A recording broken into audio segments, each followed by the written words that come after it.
नमस्कार। क्या आपकी साढ़े सात ही चल रही है? और चल रही है तो आप घबराए होंगे, नेचुरल है कि बहुत घबराहट हो रही है। तो लेकिन देखिए, घबराने की कोई विशेष आवश्यकता नहीं है। अगर आपकी पैदाइश इन तीन लग्नों में से किसी एक लग्न में नहीं है तो घबराने की बात नहीं है। कहने का मतलब हमारा ये है कि अगर आपकी पैदाइश कर्क, कन्या या मीन, इन तीन लग्नों में अगर आपकी पैदाइश है, यानी कि आपकी जन्म पत्री में ये तीन लग्न जो कि मैंने ऊपर लिखा भी है, अगर ये तीनों लग्नों में से आपकी कोई एक लग्न है, तब तो साढ़े साती का आपको नुकसान हो सकता है। वरना वैसे कोई बात है नहीं। एक जनरल नॉर्मल तौर पर साढ़े साती सबको नुकसान नहीं पहुंचाती है। ये एक आम गलत फहमी धारणा है कि साढ़े साती में सिर्फ नुकसान होता है। साढ़े साती में देखा गया है, लोग बन भी गए हैं। बहुत अच्छा टाइम बीता है साढ़े साथी में लोगों का।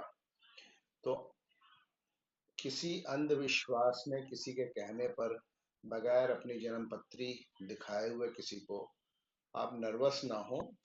सबका साढ़े साथी नहीं बिगाड़ती है। मैं रिपीट कर रहा हूँ, इन हॉरोस्कोप में अगर आपके जन्म पत्री में ये तीन लग्न है जिसमें आपकी पैदाइश है, कर्क, कन्या और मीन, यानी कि 4 नंबर, 6 नंबर और 12 नंबर की अगर आपकी लग्न है, अंग्रेजी में जिसको बोलते हैं cancer, Virgo and Pisces, if you are born in three of any of these three ascendants, only then you need to worry. If your sadhasati is on, then you need to worry. That also, it is not absolutely necessary, that sadhasati is going to cause harm to you. Your horoscope will have to be analyzed to see how harmful it is going to prove to you.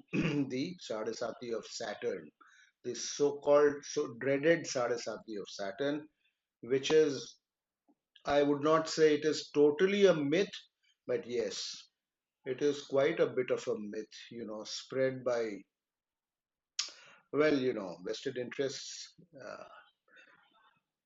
इनके trap में मत आइए।